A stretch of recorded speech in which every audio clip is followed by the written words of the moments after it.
Hello and welcome everyone. Welcome to Brave New Worlds, Who Decides? Research, Risk, and Responsibility. So on behalf of Scientia and the Delang Conference Series, I'm so pleased to be collaborating here tonight with the Friends of Fondren Library as we look to build these worlds of interconnection and exploration across these many different parts of the university and of lived human experience, connecting the sciences with the arts and with the humanities. And so I think what better place to begin this quest than at the heart of campus here in Fondren Library. So as this is an event that has chosen its theme to span decades and disciplines, and indeed even plays with these concepts of time and space itself, I'd like to welcome all those who are tuning in live from elsewhere. I'd also like to welcome our descendants who are visiting us from this conference's future, who are watching this recording from times yet to come. So tonight's lecture and tomorrow's film screening and discussion at the Asia Society are our launch events for the conference. The main event is scheduled, as many of you already know, for February 9th and 10th. And our goal through all of these events is to think our way through these questions of scientific innovation and research, any potential risk on the boundaries of the unknown, and of course, larger questions of responsibility and of governance, that key theme of who decides. We have three main subject areas: biological futures, data futures, and climate futures. And our vision for this conference is to create a multidisciplinary, multi-field conversation and to have intellectual, creative, and even sensory experiences that are part of it. So we've invited a panoply of fascinating speakers, including poets, novelists, futurists, artists, filmmakers, choreographers, scientists, policymakers, legal experts, journalists, and even a Nobel Prize winner in chemistry. I have even just received word of a new event, not yet announced until just now, that Baker College's Baker Shake troupe has decided to choose as its Shakespearean performance for this year, The Tempest, which was published, of course, in Shakespeare's first folio 400 years ago, and which is the site of entry into English of that remarkable phrase, Brave New World, which has echoed down through the ages in so many registers that we're gathering to explore. So we open tonight then with an exploration of what the future of biology looked like about a century ago, and the social world that created it and its visions. Even as technologies change, the fact that futures are always social products, I think, can help us to think in new ways about old narratives and new hopes, and how these are remade with every generation. And our talented guide through this terrain tonight in our inaugural event is the distinguished Jim Endersby, Professor of the History of Science in the School of Media, Arts, and Humanities at the University of Sussex in the UK. As a fellow historian of biology, I have known Professor Endersby as Jim since time immemorial. He is prolific and has the distinction of being able to reach and to impress scholars and the general public alike. He has particular research interests in the histories of natural history, of biology, and genetics, and they range from the reception and influence of Darwinism to orchids. He's the author of several books, including A Guinea Pig's History of Biology, and has recently completed The Arrival of the Fittest, Biology's Imaginary Futures from 1900 to 1935, to be published by the University of Chicago Press in fall of 2024. This looks at the origin of claims that biology can create utopian futures for humanity. This work is so fresh, so hot, it's not even off the presses yet. And it's our distinct privilege to hear more about this extraordinary research tonight. So I can imagine no greater scholar to help us launch our exploration of innovation this year, who will take us back in time to the future of biology as it once was, than Professor Jim Endersby. Please help me welcome him to the stage.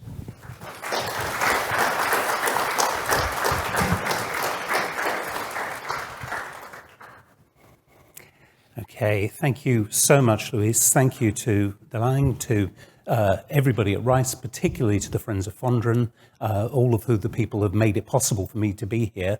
But my largest thanks to you, online and in person, for actually coming along. It would have been a strange evening for me if nobody had been here to listen, so I really appreciate it. And I will try to repay your courtesy by not boring you or going on too long. I've been warned very strictly about this. So, imaginary futures, science fans and fictions. What this is really about is, how does biology become public culture? You think about the phrase Brave New World and the way it's always brought up when there's breakthroughs in genetics and so on. How do these crossovers between broader general culture and the specific discoveries of science come about? And that's what I want to try and explore by making some connections which may seem a little implausible and far-fetched to begin with. I hope to gradually persuade you that they're not.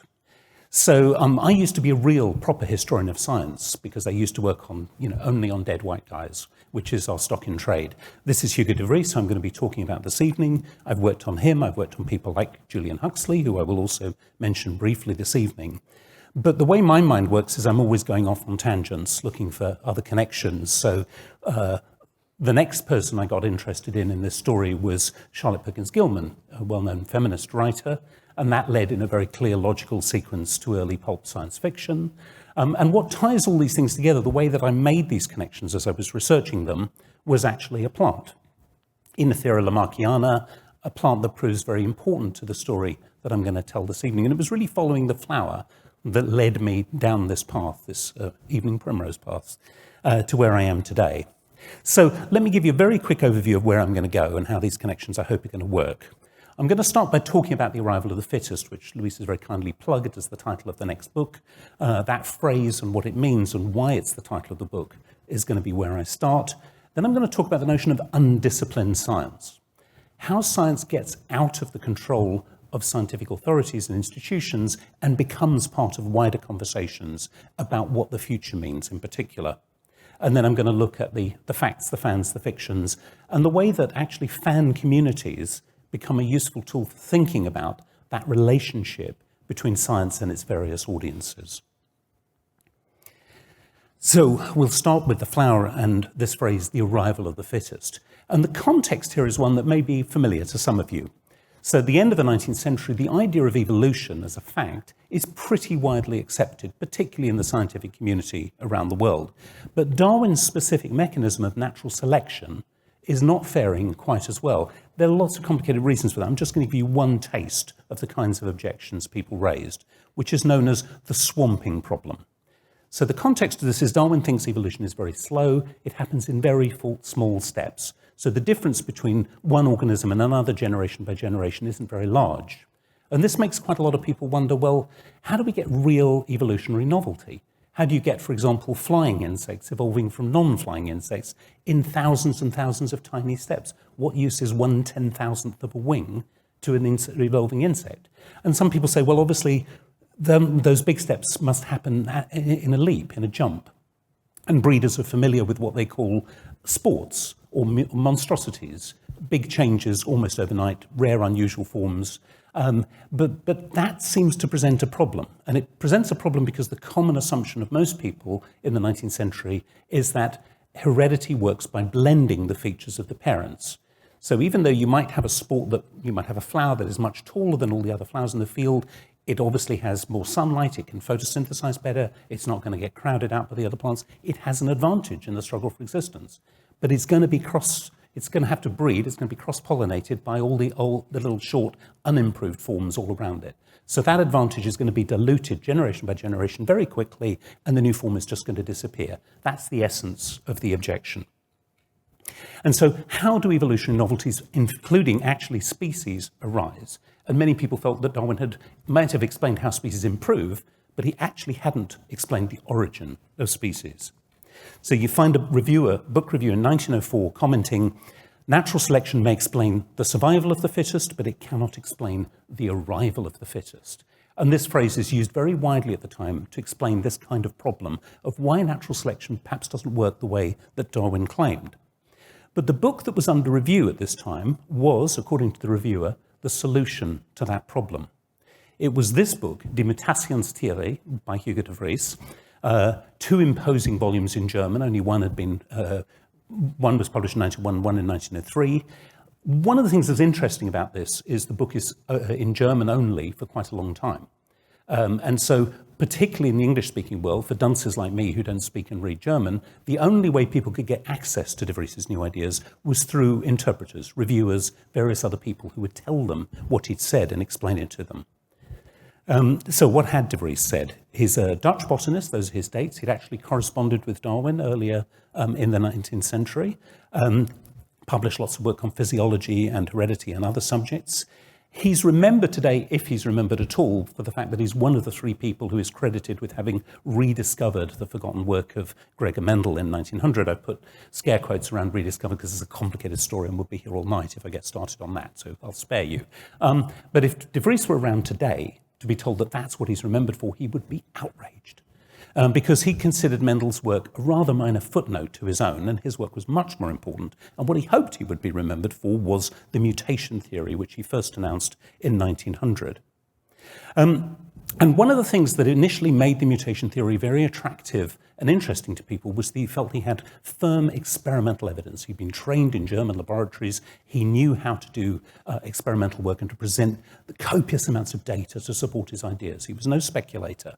And this plant, Enothera lamarckiana, was at the heart of his evidence.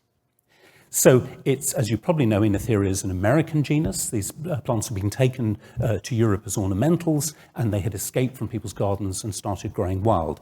And de Vries found them growing in an abandoned potato field at a little village called Hilversum, just outside Amsterdam. And what struck him is that there were new types popping up amongst the plants. The differences were quite subtle, but they were quite distinct. And what really excited him was that they didn't interbreed with the parental forms. They seemed to be stable instantly as soon as they appeared, and he started collecting them and found there were quite a lot of them. So he wrote, they came into existence at once, fully equipped, without preparation or intermediate steps, no series of generations, no selection, no struggle for existence was needed. It was a sudden leap into another type, a sport, in the best acceptation of the word. And that's the big claim. And I think that that sudden leap into another type is one of the things that really catches the public's imagination. Evolution, instead of being a painfully slow process that takes so long that you could never hope to observe it, is suddenly, de Vries says, a rapid process. Why has nobody noticed this before? Well, de Vries hypothesized that most species are in fact stable most of the time. Only every now and again do they enter what he calls a mutation period. He's very honest, he doesn't know what causes mutation periods, but Enothera is clearly going through one. And in this period, each of the new forms, although they're rare, occurs in reasonably large numbers, so they can actually interbreed with each other, and yet they're sterile with the parental pollen, so they don't get diluted through interbreeding with the older forms. That was the excitement of him. And what he really got people's juices going was he said, well, once we understand through research what causes a mutation period, we should be able to induce mutations artificially. So we can actually make new plants and maybe eventually new animals and maybe eventually new people to order using these technologies, using this idea of mutation. And as I said, this catches people's imagination. It captures the scientific community's imagination, particularly to begin with. This is the Station for Experimental Evolution, which was opened by the Carnegie Institution of Washington at Cold Spring Harbor in Long Island. It was a new addition to the existing research institute that they had there. And that phrase, experimental evolution, is the phrase that captures a rather loose collection of interlinked ideas, all to do with the idea of taking control of evolution and moving it into the laboratory where we can actually exert control over it. The station's first director is Charles Benedict Davenport, who told the dignitaries at the opening that de Vries's book was the most important work on evolution since Darwin's Origin of Species, a work destined to be the foundation stone of the rising science of experimental evolution. And de Vries, who was in the audience as guest of honor, must have been super chuffed to hear this. So there's a lot of excitement within the scientific community at this stage. And yet, if you look up de Vries's work now, you will find very little about it in histories of biology. If it's mentioned at all, you will find it's a failure. It may not be mentioned. And this gentleman, Ernst Mayr, very distinguished biologist and historian, in this classic book on early 20th century biology, actually said that those scientists who had become imprinted with the de Vriesian mutation concept had to die out before modern conceptions could take hold. So this idea is presented as nothing, at best a roadblock, something that got in the way of finding the kind of true facts about biology. So it's been really marginalized. And one of the things I want to talk about a little bit is why. Why has this been lost, having been such an important idea at the start of the century? Well, to understand that, we need to turn our attention away from scientific communities and look at newsstands and places like this. 1903 in New York, on the street, thousands and thousands of different titles there. Lots of the magazines, you can actually see the titles of magazines like Harper's and Success and so on are the sources that I've used in writing the book. So I was very thrilled to find this picture at the Library of Congress. And it's this explosion of new titles in magazines that is actually crucial to understanding how mutation theory becomes what I've called an undisciplined science. A science that isn't yet a discipline and in fact never quite becomes a discipline. Now, one of the titles you would not have found on the newsstands, because it was only sold by subscription, was this one, The Forerunner, Charlotte Perkins Gilman. She published it, she edited it, she wrote almost all of it herself. She even sold the adverts to keep it going. She was a one-woman publishing house. She had so much to say, she needed her own magazine to do this. She was an economist, a sociologist, also a feminist, a socialist, and a writer of fiction. Again, what she's most remembered for today is a short story called The Yellow Wallpaper, an extraordinary story. But she wrote lots of nonfiction, including several utopias. And I want to talk briefly about one of them. Bear with me, you'll see how this connects into our story. So Herland was published in 1915. It was published in The Forerunner, in serial form. And it's a lost world narrative, following the kinds of narratives that are quite familiar from other stories, Conan Doyle's Lost World itself, for example. Three men are exploring in the jungles of some unnamed part of probably the Amazon. It's deliberately never spelt out. And they hear rumors of a land of women up on a high isolated plateau that nobody can get to. Well, luckily they have a folding aeroplane with them, as you do when you go traveling. And they're able to make contact with Herland. And they do indeed discover a world inhabited only by women. And it's a classic utopia in many ways. There's no private property, there's no violence, there's no inequality. Everything seems quite extraordinary. And they discover the background. The backstory here is that all the men of Herland, all the young men, were off fighting a war. There was a volcano and an earthquake, and the only pass that connected the plateau to the rest of the world was blocked. The only men who are left in Herland are the slaves. They decide they're going to rise up and take control and run the place. The women think, no, I don't think we're very keen on that idea, so they kill them all. As Van Dyke, the male narrator of the book, says, there was literally no one left on this beautiful high garden land but a bunch of hysterical girls and some older slave women. And that was 2,000 years ago. So by some mysterious process, these women have begun to reproduce asexually, spontaneously, overnight, and that's been carrying on for 2,000 years. Remarkable story. Now, as they learn about Herland and they explore it and they look around it, they find the guiding principle is that nature cannot be taken as it is. It has to be remade. It has to be turned into something that serves human goals, the goals of a truly human society as the women understand it. So, for example, they decide they're only going to grow trees. They haven't got much space. That's the best use of the space. And everything has to have edible fruits or nuts or it's not worth growing. And they've got a problem. There's one very beautiful tree that they love. They can't eat the fruit. They love the tree. They don't want to get rid of it. They spend 900 years breeding this tree until it finally produces a crop that they can eat. So the women are they're very highly skilled plant breeders and very determined and very organized. And these qualities are all very striking to the men, who don't expect women to display any of those qualities. They have cats, which they keep to catch mice and other enemies of the food supply, as they put it, but they find the yowling of tomcats really annoying, so they have bred them not to yowl. They have remade them to suit their own purposes. There's one moth they discover whose caterpillars eat one of the nuts of their beloved tree, and so they train the children, whenever they see the caterpillars of this moth, to exterminate it, and they wipe the species out completely. So this is not an ecotopia. The women are not, mystically in touch with nature or anything. They are skilled scientists applying their knowledge to remake nature to suit their ends, and this comes out repeatedly. One of the things they've managed to do is actually change human nature. What seemed like fundamental human instincts have been remade. As Van explains, the women had no sex feeling, or practically none, since 2,000 years of disuse, had left very little of the instinct. This rather disconcerts the three men when they marry Herlanders and discover that their notion of what sex is for and the men's notion is really quite different. This is violating the expectations of the women, is what leads to them being thrown out of paradise in the end. One of the things you may know, if you know the history of biology at all, there's a resonance here of a theory called Lamarckianism, the idea of use and disuse, strengthening or weakening instincts. That's part of the mix. And one of the things that's noticeable about the biology that I'm going to talk about is it mixes and matches bits and pieces from here, there, and everywhere. And ideas that we might now think of as completely incompatible are all thrown in what my teenage children have taught me to call a mashup. And they all go together according to the needs of the fiction writer. The natural fading of the sex instinct has been deliberately reinforced by a conscious choice. Those who had at times manifested it as atavistic exceptions were often, by that very fact, denied motherhood.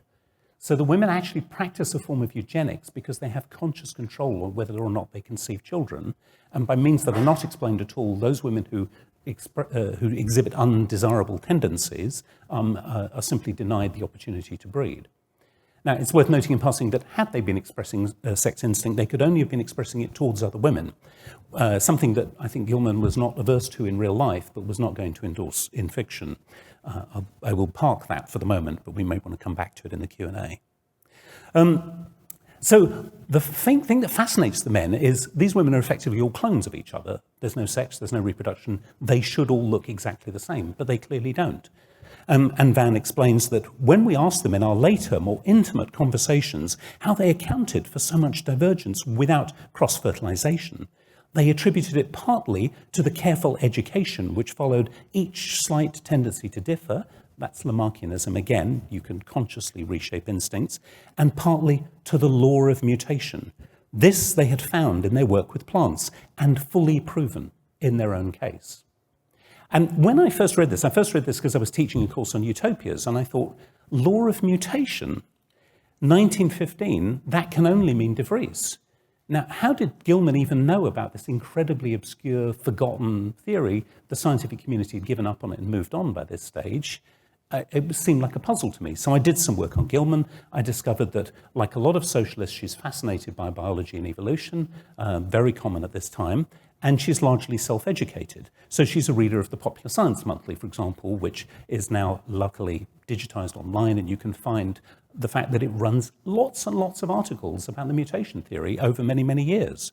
And so she, like a lot of the people that I'm talking about, has educated herself by going to that mass of new magazines and newspapers and publications and so on, and finding out all kinds of extraordinary things, including that there's this thing called the mutation theory. And just to give you a snapshot of the context here, this is a very early version of the linotype machine, one of the technologies that revolutionizes printing because it makes typesetting much cheaper and much quicker than before. 1885, the 4 best-selling monthlies in America cost 25 to 35 cents each. Between them, they sold about 600,000 copies. That's not too shabby. The 19th century sees a huge expansion in literacy and printing and publication. By 1905, there are 20 best-selling magazines. They cost between 10 and 15 cents each. They have a combined circulation of 5.5 million. So there's a massive expansion in circulation and in literacy. By 1914, US printers are producing 14 billion publications a year, 99% of which are newspapers and magazines. And by 1920, every home in America is getting an average of at least one newspaper. So one of the things that's crucial to this story is there's this massive increase in the number of column inches that need filling.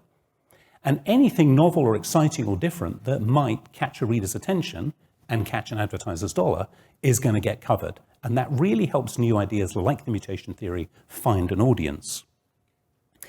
I found this cartoon in Life magazine, 1908. Why is a neighbour's newspaper always more attractive than your own? And it speaks rather nicely to the culture that's growing up again. There are lots of titles here, which again I've used as sources: Outlook, Ladies' Home Journal, Saturday Evening Post. But that sense of all the people that we might be missing out on something, fear of missing out, is not a new thing with social media today. And you get that sense of intense excitement of the exploding media. Now, one of the titles that booms as a result of all this change is this one, The Youth's Companion, very popular, aimed initially very much at Christian families. It's the second title in the USA to pass 500,000 circulation, and it pioneers a lot of marketing techniques that are going to be very important to other titles along the way. And it, slightly surprisingly, publishes the very first report of de Vries's work in English that I've been able to discover, January 1901. So just months after he's announced it, they're already talking about it. And this is the complete story. New light on the origin of species. Professor Hugo de Vries, the well-known Dutch botanist and biologist, is credited with a momentous discovery concerning the origin of species among plants. Briefly stated, his observations indicate that new species appear suddenly by mutation, never as the outcome of a progressive variation. He avers that he has been able, for the first time, to watch the formation and development of new species. A reviewer of his work in the English scientific journal Nature says, "The facts are so striking and convincing that an outsider, like the reviewer, cannot but feel that a new period in the theories of the origin of species and of evolution has been inaugurated." And there's a lot you could say about this. And again, I'll rein myself in, but an outsider like the reviewer is kind of interesting. This theory is so new that there aren't any insiders. It's not clear who is actually qualified to judge whether this is a valid scientific idea or not. And I think this kind of reporting, which becomes very, very common in the period I'm interested in, exhibits what I think is often called bricolage. You pick and mix bits and pieces from here and there, you take something from nature, you repurpose it, you redo it, and then this is picked up by lots of other newspapers and magazines. I found pretty much word for word the same story in at least a dozen other newspapers and very similar ones in a dozen more. Maybe it was syndicated, maybe it was just plagiarized, but clearly all those column inches to fill helps these ideas to spread. So, as a result of this, de Vries actually becomes very famous, which again, just as an aside, is an interesting thing to think about. He's instantly recognizable. New York Times has a great big portrait of him, which mentions, among other things, that in his visit to the States, he made several in this period. He met the president, he met Theodore Roosevelt on that visit. So he was a big deal at the time. And you can see here that he's described as the Darwin of botany, now visiting this country, gives the solution of America's biggest agricultural problem. How can we improve agricultural output? And of course, the context of that mass immigration, there is some anxiety about whether the food supply is going to keep pace with the growing population. Lots and lots of stories. This is one of my favorites. I have to say a special thank you to the librarians of the University of California, who, after considerable effort, I spent years on this, they did it in about 2 months, have actually found me a print copy of this, not the terrible scan from a microfilm that I've been using for the last 20 years in my research. But Evolution's Worst Knock is the headline here. As you can see, de Vries has proved the change of species comes abruptly. After 18 years of careful experiment, the botanist of Amsterdam College challenges the world with his complete contradiction of the Darwinian theory. And you've got pictures of him and his plants and so on, but the story actually begins, so man didn't evolve from a monkey after all. In an American context, if you contradict Darwin, that means we've pruned the apes from the family tree. And that image in the middle absolutely fascinates me. The human and the ape shaking hands, still friends, but no longer relatives. Why on earth is the human Chinese? This is a period of intense anti-Chinese racism in California, opposition to Chinese migration. I have no idea. I have not been able to find anything. Anyone has an idea, please email me. I would love to figure this one out. The Station of Experimental Evolution that I've already mentioned, the Carnegie Station, gets lots of coverage. Man as creator, new species to order, wonderful work of New Station of Experimental Evolution. And Luis was kind enough to mention my guinea pig book. I like to get a guinea pig into every talk I give if I possibly can. There he is. Very similar story in another newspaper, but I love the illustration here in the middle.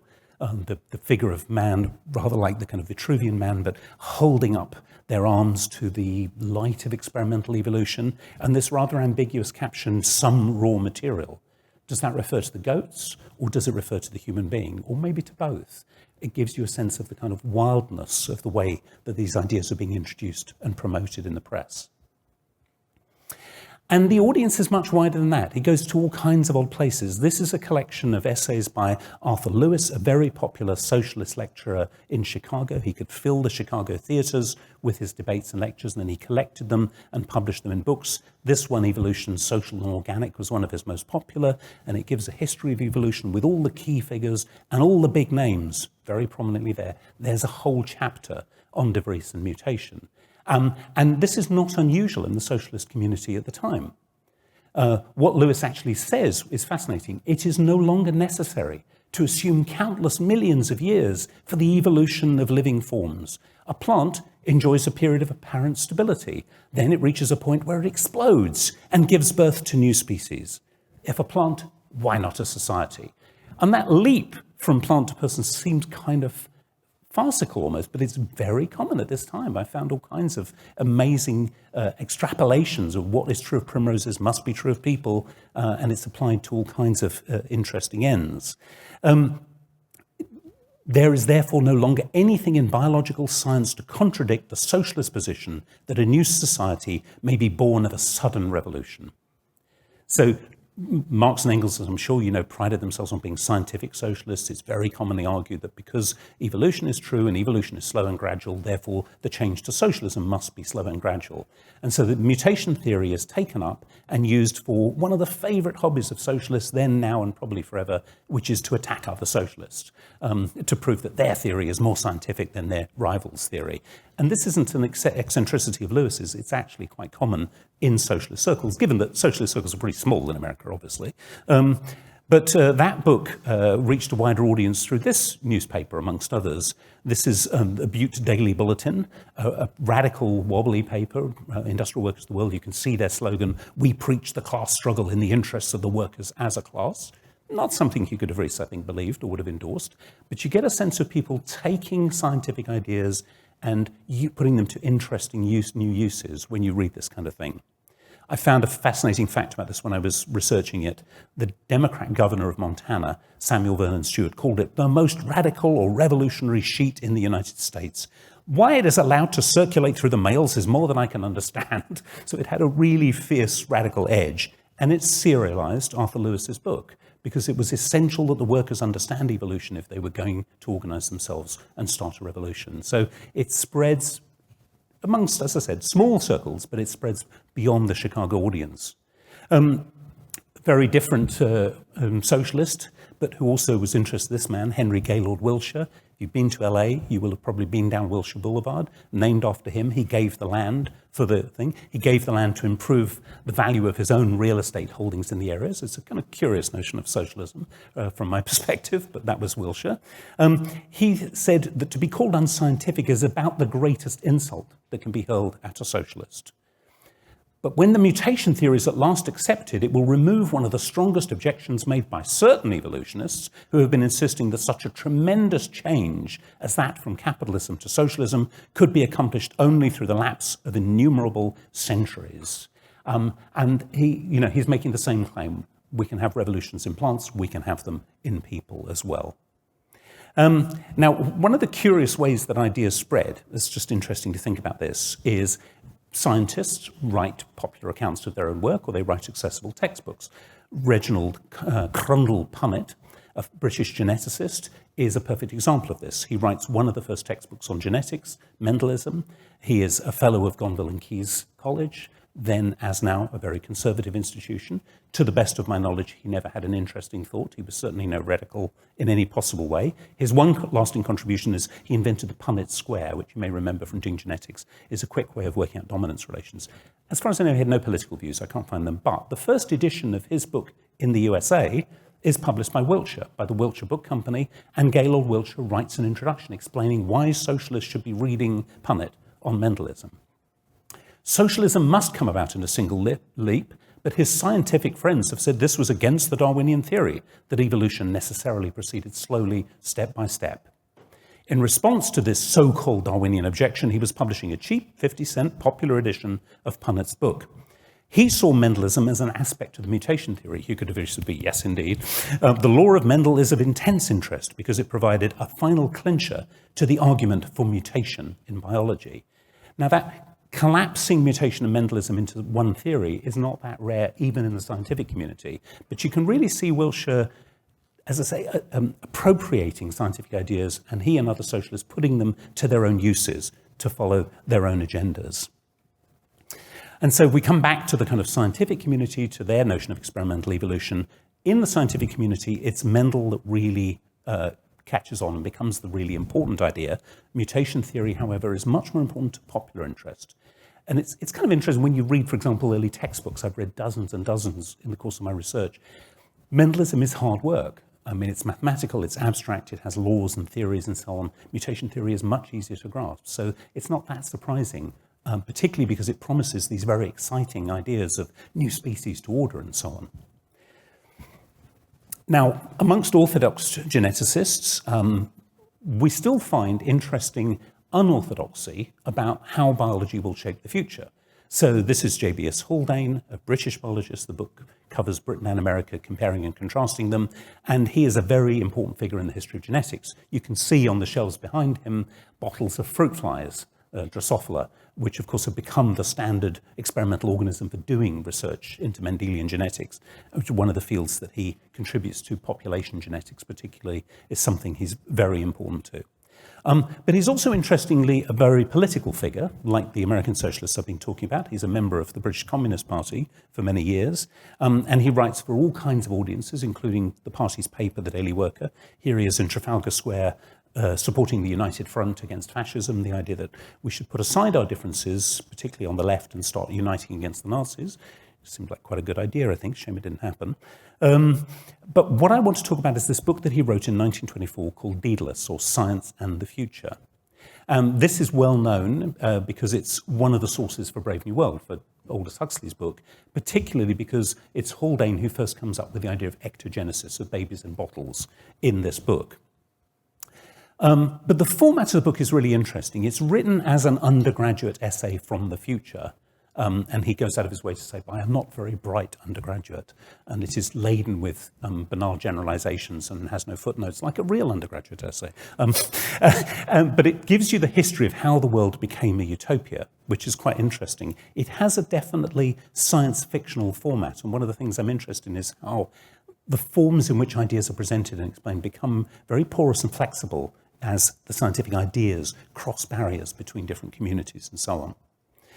And he begins by saying a word on Mr. H.G. Wells might not be out of place. The very mention of the future suggests him one of the world's most famous and popular writers of the time, of course. But Haldane takes issues with the kind of predictions that Wells had made in his book Anticipations of 1902, which he described as singularly modest. So Wells had predicted that heavier-than-air flying machines would be used for warfare by 1950. Well, of course, they were used in the First World War, and so Haldane has the benefit of hindsight, but is rather dismissive of them. I propose in this paper, the book was originally a talk, to make no prophecies rasher than the above. He also suggested that Wells is perhaps a generation behind the time, having been raised when flying and radiotelegraphy were scientific problems. Now these are commercial problems, and I believe that the center of scientific interest lies in biology. That's the main claim of the book. And the fake history of how the world becomes a utopia includes these kind of plausible details. Haldane himself features one of the historians that led to the future, but Tsiolkovsky invented the purple algae Porphyrococcus fixator, which was to have so great an effect on the world's history. It basically solved the food supply problem.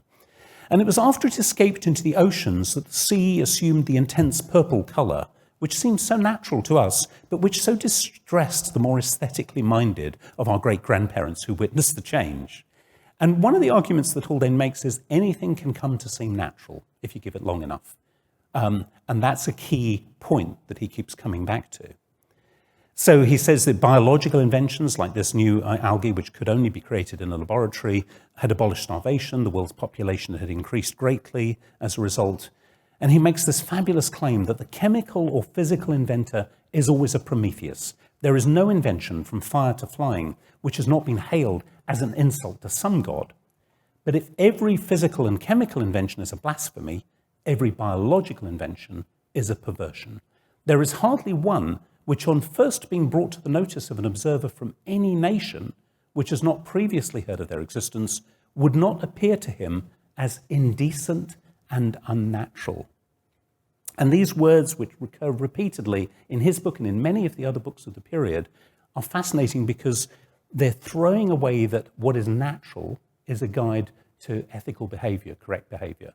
That what we decide we want as human beings is the thing that we should put our trust in. That is really quite a radical claim, and it echoes through these texts, I think. Now, let's talk about Mr. H.G. Wells, as the mention of the future suggests him, particularly about a novel called Men Like Gods, which he published in 1923, the same year that Daedalus comes out. And it features an assortment of people from Britain, they're called Earthlings in the book, who are accidentally transported into a parallel world. Incidentally, Wells had achieved the kind of pinnacle of public fame at this time. He's featured on a cigarette card. These are given out free in cigarette packets to basically encourage children to smoke because they want to collect the full set. So this is the, you know, to be on a cigarette card is like going viral on TikTok today. He was a very, very well-known writer. And I have to say that if Haldane had had a chance to read this novel before he published Daedalus, he might have changed his mind about Wells being behind the time, because this is a novel very much about biology and its ability to change the future. So the narrator of the book, Mr. Barnstaple, realizes that this new world is a utopia. It's even called Utopia with a capital U.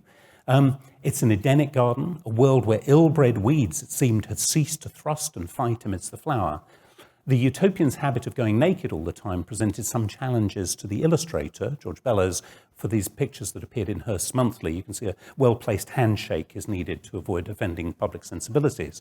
But the nakedness emphasizes the Edenic quality. However, as Mr. Barnstaple explores and learns more about it, he discovers that this, like Herland, is a place that's been created by very careful, conscious effort and the application of science.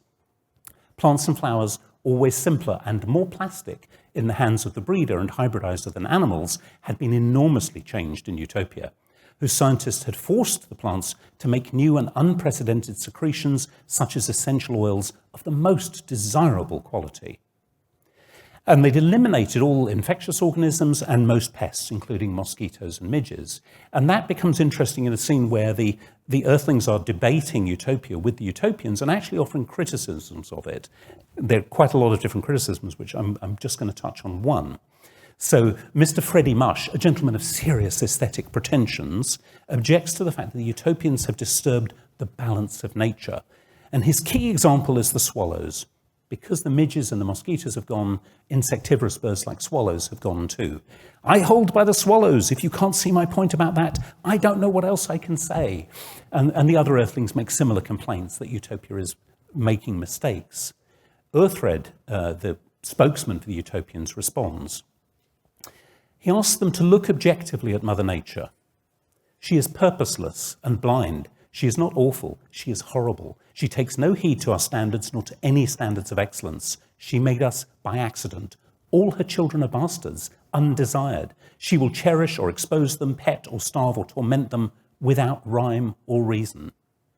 Do not you Earthlings see the dirt of her, the cruelty, the insane indignity of much of her work? So that theme that I just touched on with Haldane about rejecting nature's guidance is very, very strong here. And Earthred basically says to the Earthlings, look, grow up, stop putting your faith in God or nature or evolution or whatever, and take responsibility for the world yourselves. Remake it according to human standards, rather than trying to absolve yourself of responsibility. But the way he does it is disturbing. The Utopians have taken this old hag, our mother, in hand. They were no longer the beaten and starved children of nature, but her free and adolescent sons. We have taken over the old lady's estate.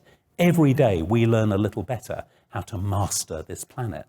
And this, I don't think you really have to look twice to see the kind of gendered violence here. Mother Nature being called an old hag, being taken over by her adolescent sons, and her nastier fancies are curbed, he says, and so on. So there's stuff about power and science in male hands that's very strong in this novel too.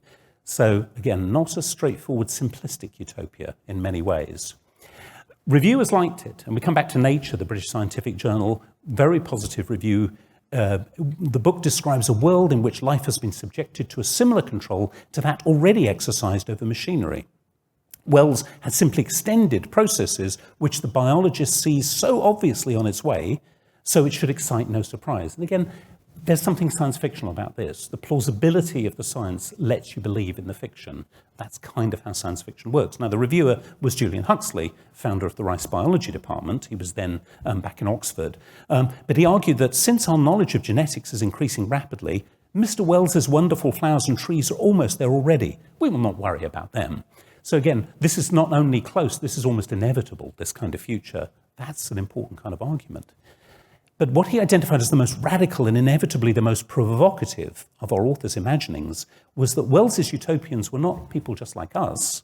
What made men like gods extraordinary was not the alteration of things in relation to a constant human nature, but the alteration of that human nature itself. And that becomes the most radical claim of experimental evolution, as we saw in Herland with the women reshaping their own sex drives as well as the cat's instincts. Human nature will be changed by biology. It will no longer be any constraint on what is possible in the future. Wells loved this review, got in touch with Huxley, they become friends, and they collaborate on this extraordinary book called The Science of Life, an amazing textbook, which begins, as you can see from this picture here, being published in serial form in monthly parts so that you can buy it in cheap installments, and it builds up into a complete encyclopedia. It's one of the most comprehensive, ingenious, and original encyclopedias of biology, textbooks of biology produced at that time. And the combination of Huxley's scientific experience and Gyp Wells, Wells's son, who's also a trained biologist, and Wells's literary power really contributes to making this a kind of science fictional book. And the last section, Life Under Control, really presents the vision of utopia, of life being remade through the power of biology. Now, we come back to our newsstand. The people who bought magazines here would have found out, for example, about Wells and Huxley from ads like this, which appear in the back of those cheap magazines. Huxley's been kind of really excluded from this particular ad. It's Wells who they think the audience is going to know. He's the name that's going to sell it. And that's because this particular ad appeared in the back of a pulp science fiction magazine, Science Wonder Stories.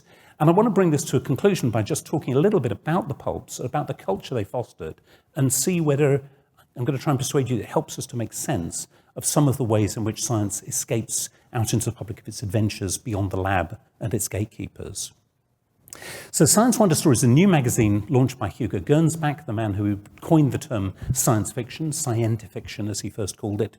This was his new venture in 1929 after he lost control of his original magazine.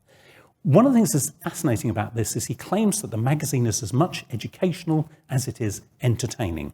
This is a picture of Gernsback wearing his isolator helmet, which he invented to allow him to concentrate better when he was proofreading, for example. So it's sealed to prevent any noise getting in, and he's actually got an oxygen cylinder so he doesn't suffocate.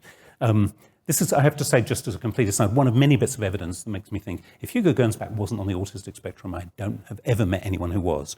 But anyway, he says in his first editorial, to our readers, he guaranteed that they will not get a false scientific education through the perusal of these stories. And if we look inside the magazine, you get a real sense of its mission and how he hoped it was going to work. So there's the contents page, a list of fiction stories and so on. But on the next page, we're headed with the editorial board. And you can see they've got associate science editors in astronomy, in astrophysics, in electricity. Many of them are professors at universities and colleges. There's some reasonably well-known names in there. Under that is another thing that's very interesting about the magazines, the prize story contest. Now, Gernsback started these magazines because there's clearly a growing interest in them, but he actually doesn't have enough stories to fill his magazines. So he's constantly trying to recruit new people to become writers. And in science fiction, more than in almost any of the other pulp genres, the boundary between readers and writers is very porous as a result. So the contest here, as he explains, is you are asked then to write a story around the cover picture. And the more interesting, the more exciting, and the more scientifically probable you can make it, the better. Remember, anyone can participate in this contest. So there is a model of open science here. And the people who read these magazines very often refer to themselves as science fans, just as much as they are science fiction fans. Like all of the pulps, it had a reader's page, letters from the readers and so on. Interestingly, the science fiction magazines have many, many more pages of letters than any of the others. So you get these in detective magazines, in mystery magazines, in romance magazines, but there are far more pages given over to this. And there's actually a complicated argument going on here about a story by David Keller, one of the many writers in this period I've got interested in. The story's called A Feminine Metamorphosis, and the readers are arguing about whether there's really any biological difference between men and women and what it is. Certain topics remain perennials in the scientific world, it seems. The Science News of the Month is another feature where they actually publish, again, bricolage. They take items from all kinds of respectable science publications, they republish them. That's partly because they've got this educational mission, they're catering to the science fans, but of course I think it's also they're hoping to inspire people with ideas for new stories. So if we turn the page here from astronomy and meteorology, the next page is biology and evolution, and I could have picked more or less any magazine from this period to make these points. I picked this one in Lewis's honor because there's a story here about radium, about which Lewis has written one of the best books ever. And it's about the fact that by this period, radiation has been identified as something that causes mutations. So the promise of mutation theory that we might be able to create mutations to order is beginning to come true. This particular piece of research by Babcock and Collins speculates that the naturally occurring radiation from radium in the Earth is driving the normal course of evolution on Earth. So an interesting idea. But again, you get that bricolage, that repurposing of science stories. All kinds of popular science get advertised here. Chemistry can be taught to you on one side, and on the other side, we have an advert for modern eugenics, which promises the greatest sin is total ignorance of the most important subject in the life of every man and woman, sex in capital letters. 544 pages of secrets, everything a married woman should know. And you'll notice in the small print at the bottom, this work will not be sold to minors. When ordering your book, state your age. And at the bottom, sealed, it will be sent sealed in a plain wrapper. It's pretty clear who the market for this is. I tracked down a second-hand copy of this and I bought it. And anybody who bought a copy expecting titillation was going to be severely disappointed. This is a run-of-the-mill eugenics manual. And I'm not going to say much beyond this about eugenics, except to say it's worth thinking about this as another kind of fandom. The people who join eugenics societies are eugenics fans. They're also interested in how biology can reshape the future and how they can participate in that reshaping of the future by becoming part of the eugenics movement. So I mentioned, as Gernsback did, that anybody could write here, and I just want to highlight one of the people who did respond to his invites, which is Claire Wenger Harris, she's an important person because she's the very first woman known to have published in the magazines under their own name, at least. We don't know whether other women were publishing under pseudonyms, but she became a science fiction writer because she won the competition. And her prize-winning story, The Miracle of the Lily, is actually an interesting reflection on the consequences of being too successful in the extermination of insects. So the thing that various of the other writers we saw, both Gilman and Wells, celebrating the idea of getting rid of noxious insects, she explores what might happen. And what actually happens in the story is that the struggle for survival on the part of the instincts becomes so intense that they evolve really fast and become intelligent, and they actually threaten humanity's survival. It's just kind of a nice twist on this. And there are not that many stories by women in this period. There are more than you'd expect, and more than there are going to be in science fiction magazines for many decades after this. But from the small sample, I would say they tend to be a little more critical about science than the boys, who are all like, rah, rah, rah, isn't science great? The women often bring a more critical edge to this, I suspect because science is almost entirely in the hands of men at this point, so they're not very comfortable with the idea of handing over the future of the world to the boys and their toys. Let me wrap this up finally, by talking for 2 seconds about Luther Burbank, who's become as one of the big people in the book, because he represents the excitement of biology and the way that ideas get appropriated in an interesting way. So he's already famous in the end of the 19th century as a master plant breeder. Burbank potatoes are still sold in American grocers. He publishes these amazing catalogues under the title New Creations in Fruit and Flowers, and is credited in the popular press with an extraordinary ability to make new plants. And he's routinely credited with having made the first artificial species through hybridizing other plants. What's fascinating is that when de Vries's mutation theory comes out, lots of people think, that's what Burbank's been doing all these years. He's been mutating plants. De Vries himself makes a pilgrimage to California to meet Burbank and see if that is what's going on, and tries, as it were, to kind of co-opt Burbank into being an example of his theory. Burbank is not at all interested in being co-opted to anybody else's theory. He believes he's a scientist in his own right and has his own theories. But he represents, I think, in the popular imagination, the promise of biology in interesting ways. So one of his many creations is a spineless cactus. He's going to persuade the cactus to stop wasting its energy on thorns and prickles and become a nice, domestic, well-ordered worker, which will provide food for cattle. And this will allow the deserts to bloom and be replanted. And as you can see, various companies are set up to exploit this idea. People can buy a parcel of land and a supply of cactus and go off to the desert. And I'm afraid they're going to lose their shirts because cacti have thorns for a reason, which is to stop jackrabbits eating them. And unless you irrigate them, they grow very, very slowly. So this doesn't work at all. But Burbank's name is enough to sell it. And you get newspapers reporting on thornless cactus for desert foliage, plant creator tells Irrigation Congress of Dream, believes he can reclaim all of the great Southwest's arid vastness. Botanical genius reviews his experiments and interest in science and so on. There is masses of coverage of Burbank, but this notion of the remaking of nature to serve human interests is a theme that just comes up again and again in these stories. And as I was digging through the archives, one of the things I found was this. Here are more than 200 different experiments, space occupied 20 by 30 feet.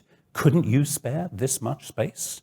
This comes from an extraordinary little book, one of a series this one is called Give the Boy His Chance, issued for free distribution, almost like a religious tract, by the Luther Burbank Society, which is actually a front for one of the many companies that try to publish his work and make a buck out of him. But they promote this idea that you can encourage your child, as long as they're male, to become an experimental evolutionist.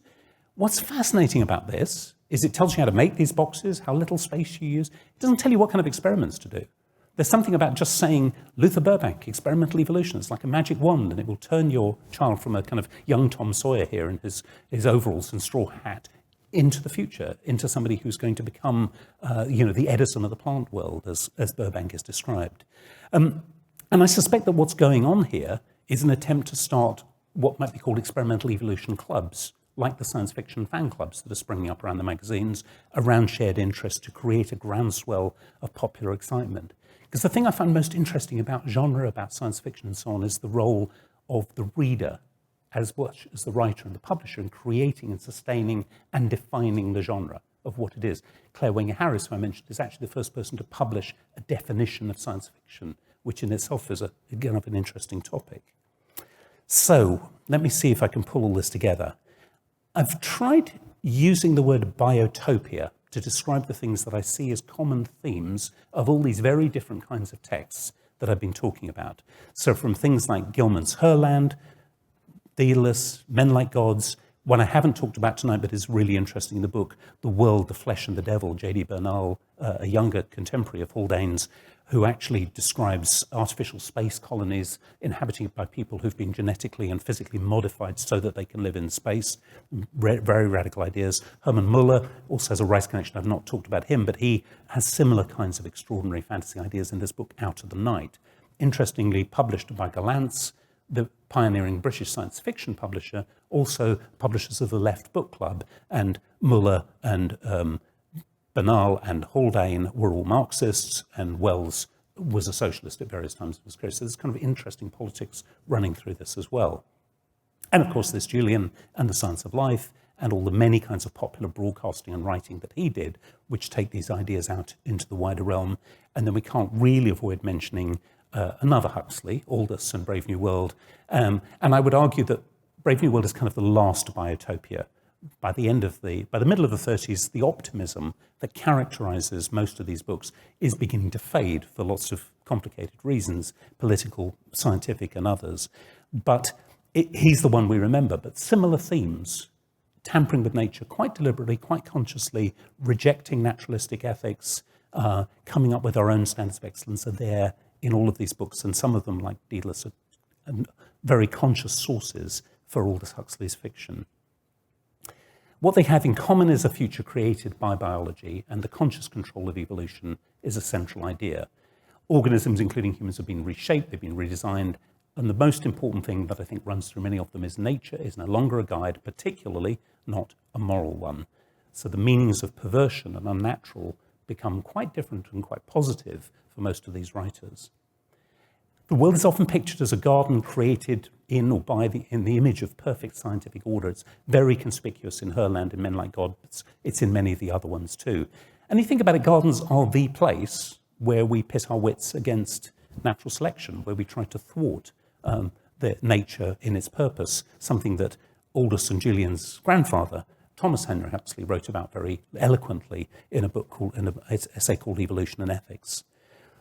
They're all prompted, I think, by these new biological theories from 1900, particularly Mendelism and mutation theory, whose relationship I've tried very briefly to sketch.